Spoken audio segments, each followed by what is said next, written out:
from time to time, it's good to turn your phone off, get the fuck out of the way, float down a river. Huh? Yo, what the fuck is going on? This I know. This I know. You said you my first friend from Oregon. This I know.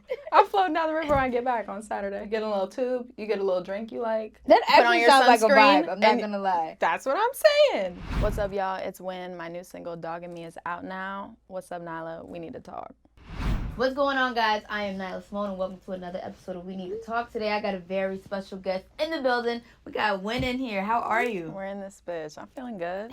I'm cooling down. I'm out of the heat. Yo, I'm so sorry that you had to experience this New York summer like this. Me too. I feel like it's a little more intense than it usually is. Yeah. Yeah. It's gross. It feels like I'm in Florida. No. Yeah, it's humid. Yeah, it is super humid. It's gross. But whatever, okay, you outside. This is not your first time in New York. No. So I know you already know how we get down. We're back. But how you feeling? I'm feeling good. We're in rollout season, so it's a busy time, but I'm really excited about it. Things have been going well. Things have definitely been going well. I've been seeing you all over my social media feed. I love to see the content. But for those who aren't familiar with Wynne and who are new to who you are, who is Wynne? Wynne is an MC, a lyricist, an artist out of Portland. I grew up in a little suburb right outside the city, and I started to build my following just posting like freestyles and stuff, competing in like the cypher scene, and I had some things take off with some virality, put my team together, and now we're here. I love that you said I am a MC. I'm an MC. I don't be hearing that. No. I think you're the first actually artist to come in here and say I'm an MC. No way. That's because I came up like so in the underground. Yeah. Like so just like, two dudes next to me stepping up to a mic and doing a cypher. And it was like, that's something you pride yourself on, is like being an MC. Thank God it still exists, because I'd be concerned, honestly. I'd be really concerned. Me too. So this is a breath of fresh air. Yeah. But I love that you started with MC, just because also just in the time that we're in of rap, and especially with the explosion of women rappers, they don't even consider themselves MCs. So the fact that you led with that. It's kind of a different thing. Like, it's really with like an emphasis on, to me, like wordplay, like lyrical ability. I think something that's so popular in lyricism right now that I'm trying to improve on is like statements. Like, bitches have statements that are fire, that just like leave you tripping. Gotta be bold. Yeah, which is like kind of a new wave of a type of lyricism, I think. But I came up much more like internal rhyme schemes and punchlines and that kind of wordplay. Yeah. But I feel like you've definitely been bold lately. Like, especially with the packaging and like, I feel like we've seen like a little evolution of Wynne. Absolutely, people watch me grow up, for real, because I came up when I was like 18, 19, I'm 27 now, so. Shit. Transfer, I know, crazy. That is crazy. Yeah. All right, before we get into your evolution, let's start with just like growing up in Oregon and your hip hop influences, because I personally don't know anybody from Oregon. I think you're my first friend from Oregon. Yeah, that's fire. Shout out to Oregon. Shout out to the Pacific Northwest. So I grew up, so it's like a little suburb. It's called Lake Oswego. And I grew up pretty much just like sitting in my bedroom, listening to everything I could find. I would have like considered myself kind of a loner, definitely an outcast, and fell into hip hop really young and just fell in love with the lyricism and the confidence that it gave me and the power it made me feel. What was the introduction album or song? It was my older brother put me on to, it was really like Lupe Fiasco. He played the cool for me. That's a great one. Yeah. So that's definitely one of my Desert Island albums. Lupe was a big influence for me. I grew up listening to a lot of Lupe, a lot of Jay-Z, a lot of Lil Wayne, 50 Cent, Eminem. This is like early 2000s, 2006, 2007. Yep. And that kind of, sent me off into what eventually became Kendrick and J. Cole and Drake and like, when Chance was dropping acid rap, like blog era stuff. So I really would have considered myself just like a lone wolf student of the game, sitting in my bedroom with my Bluebird mic and my Scarlett interface, just like writing lyrics, like competing in YouTube cyphers, going down to LA, do cyphers.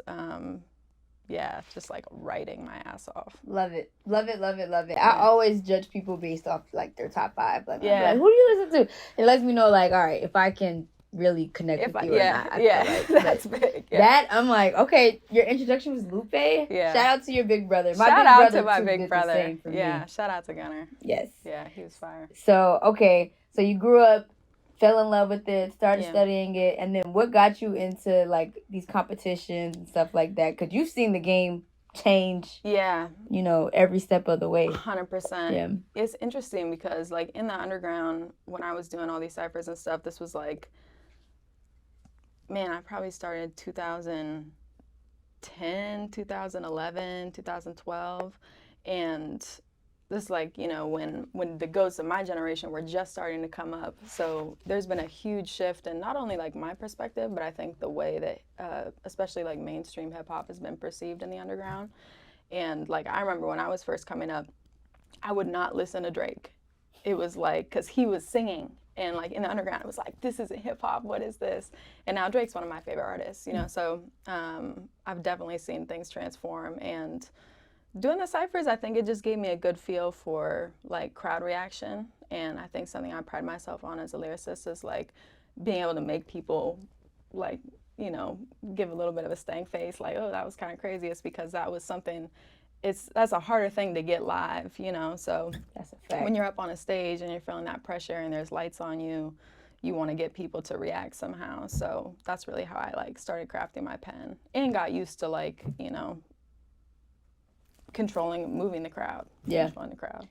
Talk to me about being not only a woman in the space, but a white woman in the space, because hip hop is definitely predominantly Black or people of color in general. Yeah. So you have not one but two kind of chips on your shoulder. Yeah. Yeah. It's interesting. I could talk about it all day. I could write a whole thesis about it, but I think at the end of the day, people like, especially within hip hop, like they appreciate realness, they appreciate authenticity, and if you're a phony, people will know. Yeah. Like I think for people, what's been able to make them accept me is it's clear that I really like put in my 10,000 hours and I show up as I am and I do what I do and I'm good. You know, I'm dope. So I think people have fucked with it. But yeah, people fuck with me. You know, like I think it's been working, but it's unique. It's different. I think, you know, pros and cons to everything. Like, I think one of the biggest pros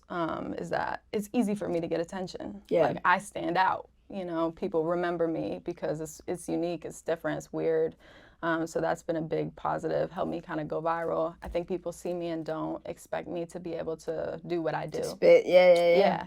So, you know, but there's things within that, like it can feel weird to see some of my peers who are like equally as dope and rapping as hard as me that will not see the same level of virality that I'll see. So, you know, there's a bit of a weight that comes with that of just like knowing the privilege and the presence that I take up in the game. But I'm also not somebody who like wants a lot of attention. So for me, it's like I'm just gonna kind of do what I do, and I love rapping, so I'm trying to make that happen. But at the end of the day, I'm not trying to like get everybody's attention and be like, look at me, look what I can do. Like, I just really love it. Your selling point is not that you're white, it's the talent, it's the art. Correct. Yeah. Fortunately, we just live in a world where people don't be caring about the art. That is correct. But from one hip hop lover to another, like, I feel like if people show respect, it's only just right in return to show the same respect. So, yeah, it makes me happy. But okay, so you grew up doing battle rap. You fell in love with hip hop at a young age. Now here we are. Fast forward. You just dropped a new record called "The Dog in Me." Dog in Me, yeah. And in it, you're saying how we are the trophy. Yeah. Now that you talk about being bold, I feel like that is bold right now because it's almost like men on the podcast when they say they're the prize. You're so not. You're so But that's why I was like, yo, period, we need this record. But talk to me, like, what were you going through? What was the inspiration behind Dog in Me? Ooh, Dog in Me is a fun one. That's a good one to just jump right into. So I first started writing Dog in Me almost 2 years ago, like a year and a half ago. I wrote that first verse. Is this a follow-up to John Morant type shit. It is? It's going to be like... It's low-key what it's given. Yeah, so we're going to put...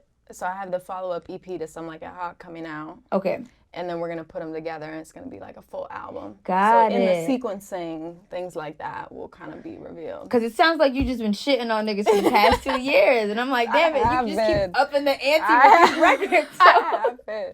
Okay. That's hilarious. Yeah, so Dogging Me is like, to me, it's kind of like the lone wolf anthem. It's navigating like being like a hot, badass woman, but also like in the rap game.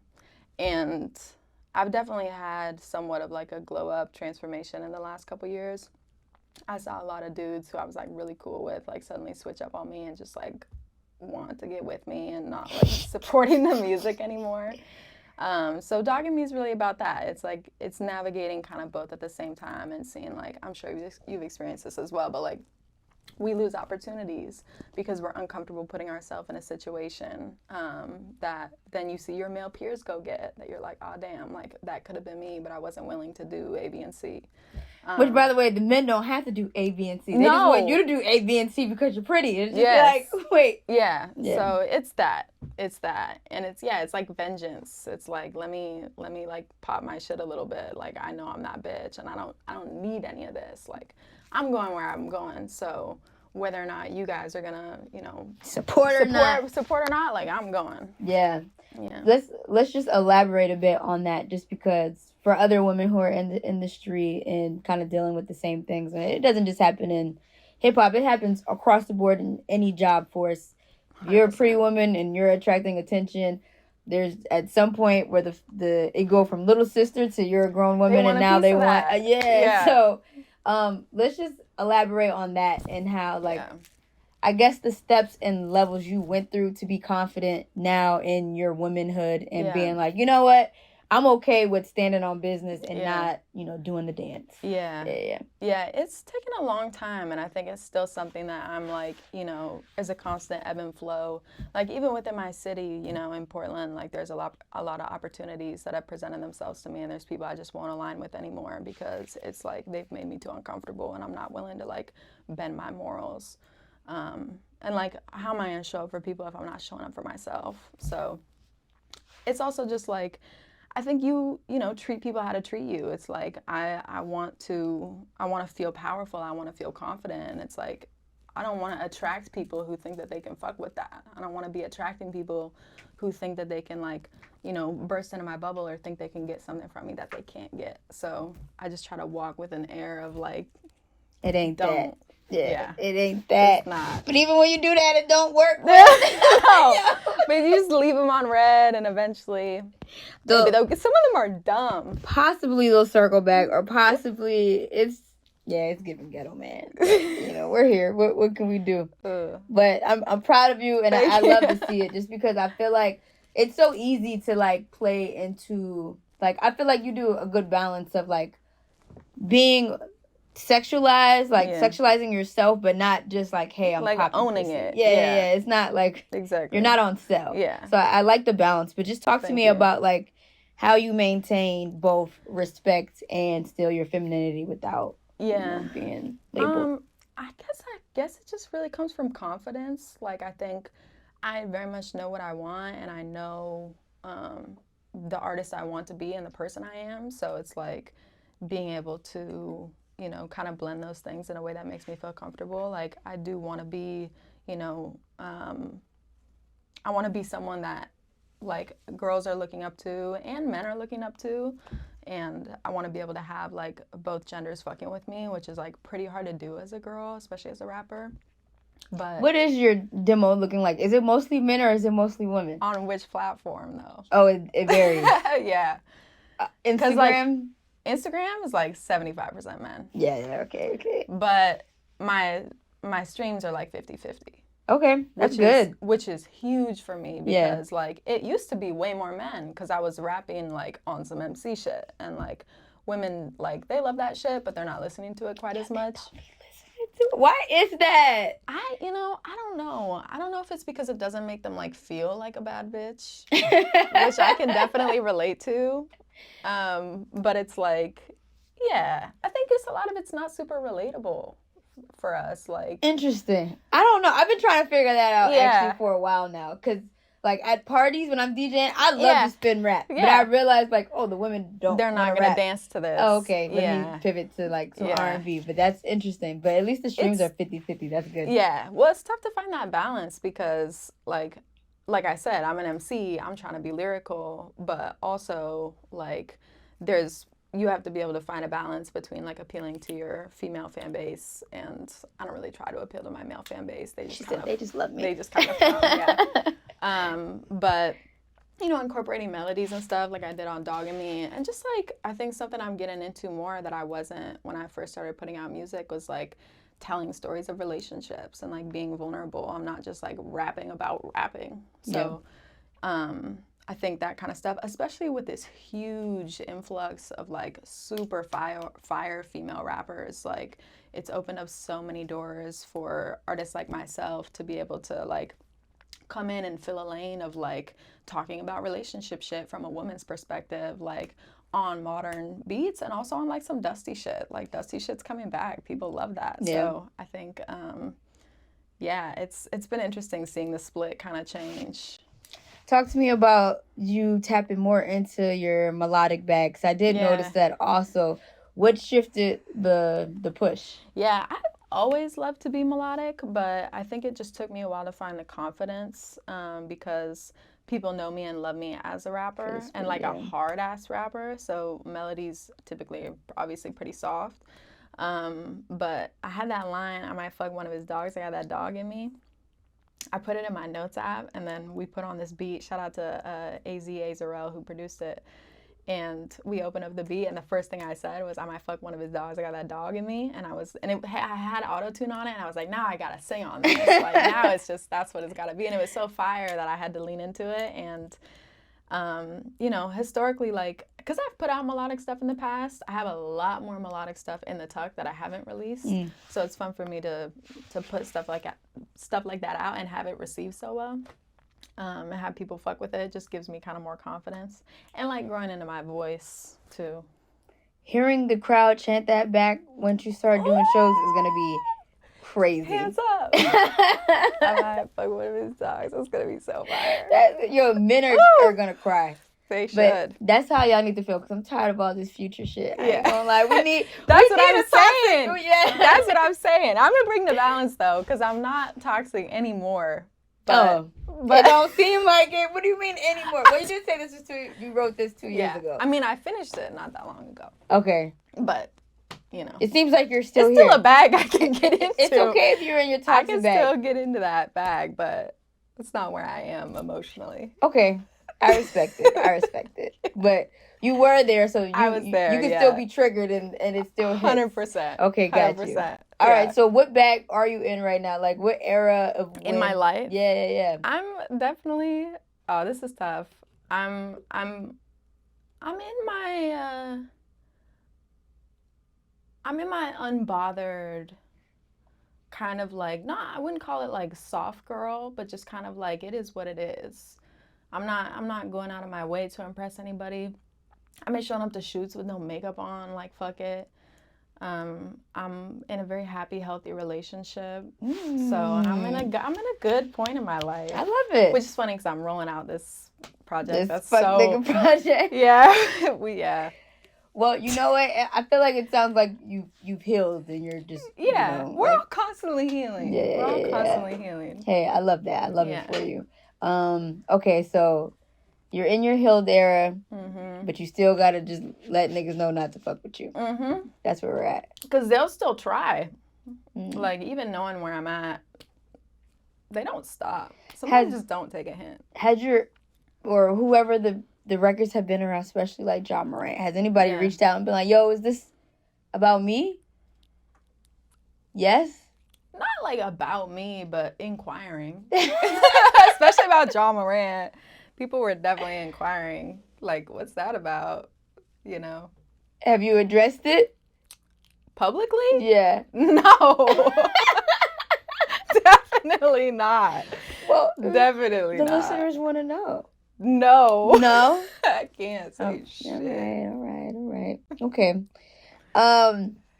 It's old stuff anyway. It's old stuff. It's old, all right, yeah. So back to the new. We got Rug Burn. Yeah.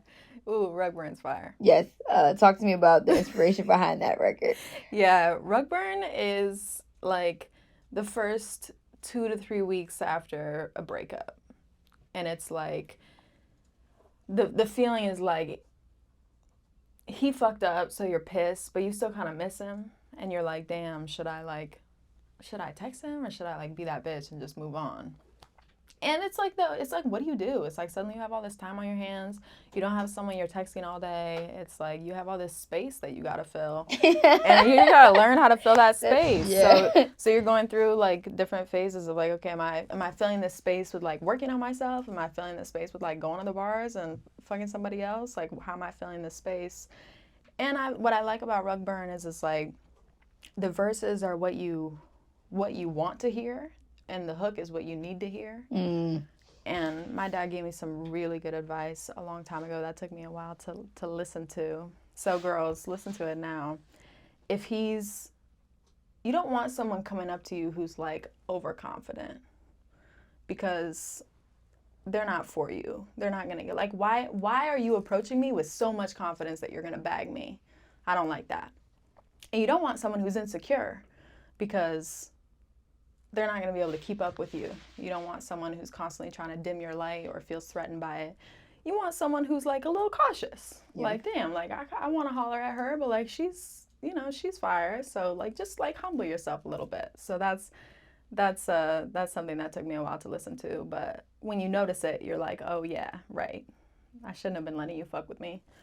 That's actually great advice. Yes. It was great advice. Shout out to your pops. Shout out to my dad. Man, you got good men in your life. Yeah, I do. I really do. And just the girl get up part. Like, I feel like it's a nice kind of like leveling the playing field of like, like, come on, girl, like, let's get up. We can do this. Like, we can get through this. Time's gonna pass. It's gonna be fine. It's like the breakup song I wish that I had when I was going through it. I love that. Yeah. That's actually really, really beautiful and poetic, honestly, because we all go through it at some point. Yeah, it's relatable. Talk to me just about like your journey in becoming more transparent and open with like things that you're actually feeling in real time, I think honestly that I can only like credit my influences and my favorite artists, because all the artists that I love and like would die by, like I love they're all vulnerable in their music. They're all growing openly and honestly constantly in front of their audience, and that's how we get better as people. It's like talking about shit, communicating, talking about what we're going through, putting ourselves out there, and that's who I want to be. That's who I want to be in my artist. That's who I am in my real life. I talk about everything I'm going through, like constantly. Shout out to my friends and shout out to my people who listen to me all the time talk about it, because I really feel like that's how we get better and how we build like strong human connection. Yeah. And you can heal through it. I don't want to make like mind-numbing music. Like sometimes that's great, and sometimes I'm gonna make it because sometimes you just need to fuck it, we ball. But also like I want my music to make people think. I want them to feel connected to it. I want them to grow with it, grow through it. Yeah. Speaking of your favorite rappers, some of my favorite rappers as well. Rap has been seeing an interesting turn this year with the chain of events that have happened. I just want to know just like your opinion on the whole Kendrick, Drake, Cole Big Three situation. Do you still feel like it's a big three? Do you feel like, you know what, Kendrick really did come in and just say, fuck that shit, it's a wrap for that? When we say big three, it really just means like, the biggest three rappers. Yeah. But they're all so different. They are. Not really comparable on like an art level. Not that, one is particularly better than the others, but they're just different. They do different things. One's not fucking up her features. I'm not. And, I think Cole made a good move. I think Cole made a great move. Cole made a good move. I think, Kendrick bodied that. It's not even close. Not even close. It's not even close. I'm a Drake fan, This was a bloodbath, but I'm a Drake fan. And, he's smart. He's smart. He's been in deep water before. Yeah. I'm curious to see how he comes out of it. Same. I definitely, like, have my thoughts about his career and his trajectory as, like, a human being. But, we can only know so much as, like, outsiders and as fans. So I feel like that, too. Like, I didn't want to take a hard stance, like a permanent, I guess, for life stance, because I'm like, they're human at the end of the day, and I feel like we don't really know the ins and outs of, like, everything that's going on. Yeah. But I agree with you. Kendrick definitely undeniable, smoked that shit. And secondly, I totally agreed with, like, to, like, your point and, like, your evolution and just being transparent, vulnerable, and then sharing that with the audience. I feel like even though Drake is still transparent, he's still transparent with the same problems he's had since he was 18. It's like, are we still crying about bitches for the 5th album? That's what I'm saying. Yeah, so that is my complaint. So that's why I was happy Kendrick brought that up. Like, and that's what I love about Kendrick. Kendrick's he's like my GOAT, like, all time. And that's what I love about him is, like, you watch Kendrick fail publicly. He's putting himself out there to do that. Whereas, like, Drake is precious with that. He doesn't want people to see him fail. Mm-hmm. And so that's what I really appreciate about Kendrick is, like, that's human. You're not trying to put yourself on a pedestal. You're not trying to, I'm not your savior. Like, I'm out here, I'll break down all my shit on my album because I want people to be better, and I think in order for people to be better, this is the kind of shit they have to hear. So I think it's dope how Kendrick played it. He 8-miled himself before. So it's like there's not much you can say after that. No, that's actually a good point. I don't even think people realize that that's what he was doing in the tape. Yeah. People just be like, I don't want to hear that shit instead of realizing how it's... And I think, when Mr. Morale came out, people had their feelings and whatever, but I think when we look back on it, we're going to remember the beef that followed. Yeah. And it's going to be looked at as way more of a classic album because of what he did right after it. Yeah. No. It's timeless. 100% agreed. And I also feel like it's going to put, like, rappers who rap back in the light. Like, people are now listening to lyrics and, like, rapping along in the party. Yes. So, like, this is what I'm excited about just for, like, the new class of rappers that's coming up right now. Oh, me too. Good stuff. All right. And then, before we pivot into this game, my last question is just, like, talk to me about some of the cosigns you have got in this game that have, like, helped to propel you. Because I know you've been with some of my favorites, like Earth Gang, also down to Always Being Championed by my brother, Rob Markman. So just talk to me about getting those cosigns. Shout out to Rob. Yeah, man, there's been a lot. It's really been cool to see because I never, like, going back to the white female thing, like, I never expect anybody to fuck with me because, like, I can totally understand someone might see me and be like, oh, I'm gonna, like, hold off on this. So I always really appreciate it when people reach out and say kind words. But people like Missy Elliott, Anderson .Paak, Vince Staples just like my reel this morning, so that was exciting. Fire.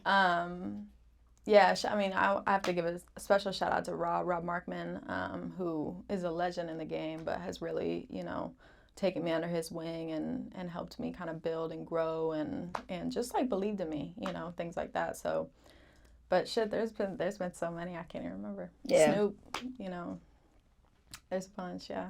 Love it. We need collabs. Yes. Look, we need collabs. All right, so all we need to talk, we played this game called Questions That Need Answers. It's just so people can get to know you a little deeper. Okay. All right, first one is, the older I get, the less I want to be seen by anybody.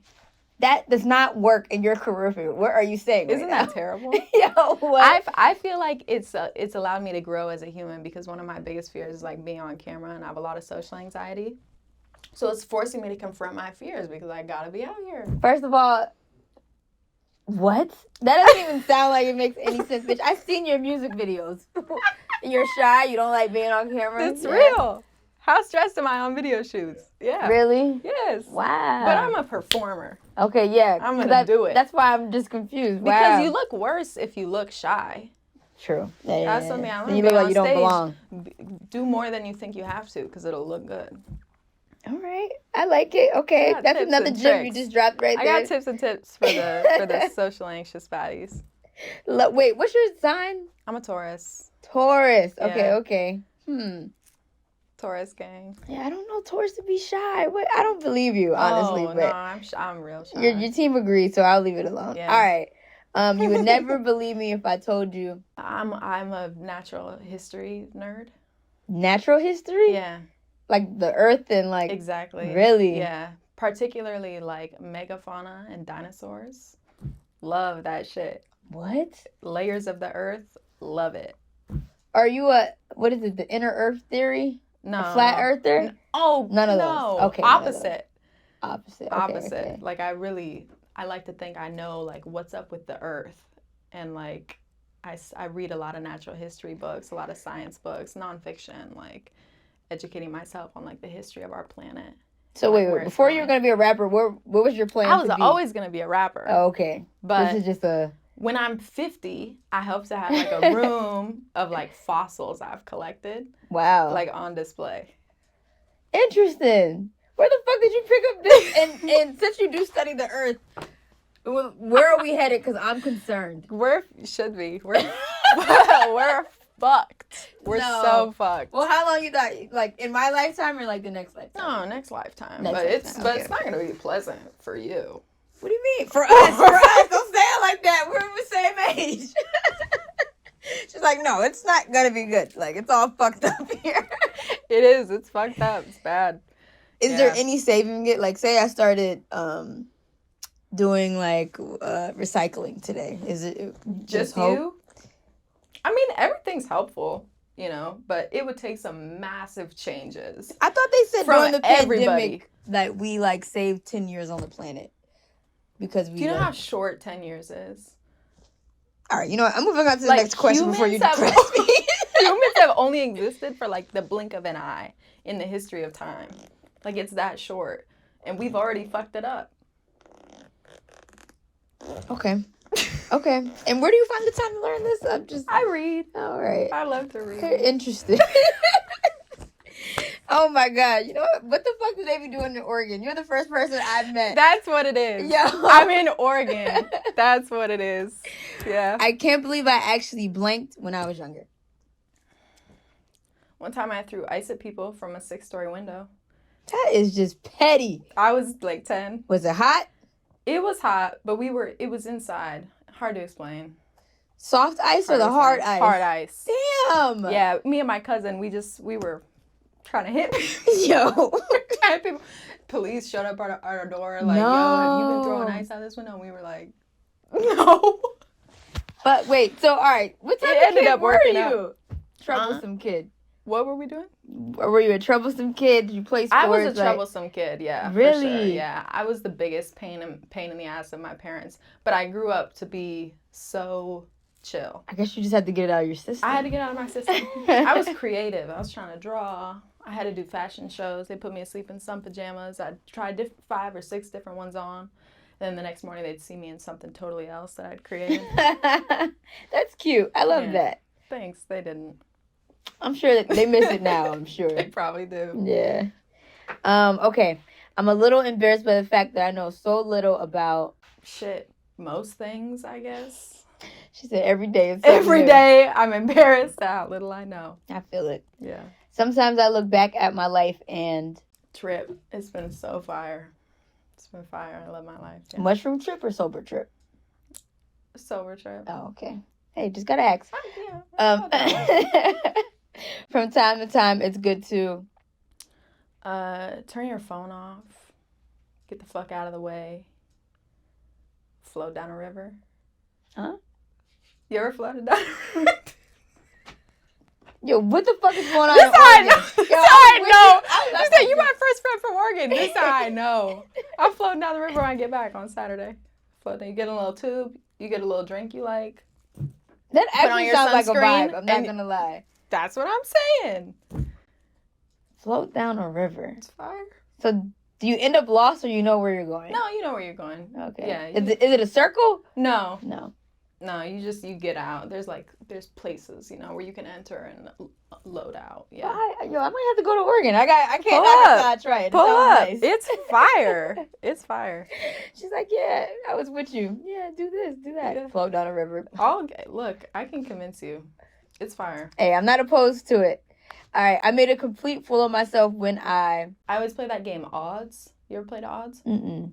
It's like betting somebody to do something. Like, what are the odds that you'll blank? Mm. And when you challenge somebody, if it works out in the wrong way, you end up having to do it. And every time I challenge somebody, I bet somebody to do something, I end up getting fucked. And I have to do it. So I make a fool out of myself every time I play odds. I've had to, like, drink salsa, like, out of the saucer, like, eat leaves, get in pools, my clothes on. I've had to do a bunch of shit. You should definitely stop playing I this should game. stop playing. That's what you would think, but I love a little game. That's funny. Oh, my God. Okay, let's play it now. Okay. Odds you take 2 of those pretzel sticks and stick them in your cheeks like a walrus for the rest of the show. How do I not do it? Okay, so you have to pick a number of, like, how bad you wouldn't want to do it. So if you really didn't want to do it, you'd say, like, 50 or 70. Okay. But if you didn't care, you might say 5 or 10. And then we'll count down, and you and I will say a number between 1 and whatever number you picked. So if you said 10, the odds are pretty high because we only have 10 numbers to choose from. But you said 50, the odds get much lower. Do I have to tell the number to a third party? No, but then we count down and we say the number at the same time. I think I'm a little lost, but I'm... Okay, so pick a number. Like, how bad do you not want to stick those? 100. Okay, that's pretty high. Okay, so that's 50. not very fun. Okay, 50. 50, that's good. Okay, so then pick a number between 1 and 50. Fuck, and then wait, how am I gonna do these pretzels in case I lose? 30 seconds. That's a long time. That's not that How long. about we just take the picture at the end? With the walrus pretzels? Yeah. That's what you want. That's how you want to do it? Over the video? Yeah, I'd feel better than that. Okay. Okay. All right. I got my number. Okay. Mommy, count down from 3. 3, 2, 1. 17. Ooh, that was close. Okay, see? Nothing happens. Nothing happened? But if we both would have said 15, you would have had to do it.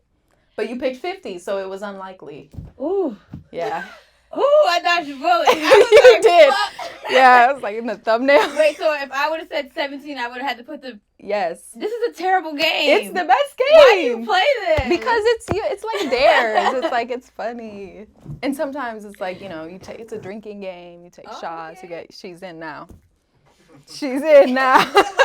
Later at the party. We'll be looking over like, is there liquor in here? Yeah. Right, I don't have any right now. But okay, the last question is my personality trait is blank. Pretty mellow. Pretty mellow. I say chill, cool. Yeah, I'll chill. Cool. Okay, so thank you for coming on the podcast. Hell yeah, thanks for having me. When is the tape dropping? We haven't announced the date yet. I haven't announced it yet. No. But it's on the way. But it's coming. And this is the sequel. We still This is the sequel. Yeah. Well, this is like the other perspective. Oh, okay. Yeah. But yeah, we'll get it. Yeah. All right. Yeah. But new music on the way. New music's on the way. New music's out. Yes, music is already out. Yeah. Definitely tag me with that John Morant. That's the one that really did for me, put me on to Wynne. So. That shit is fire. Yeah. And shout out your gram, let everybody know where they can follow you. You can follow me on Instagram at SINAWYNNE, Wynne. Wynne. Yeah. New music on the way. Talk soon, guys. Peace.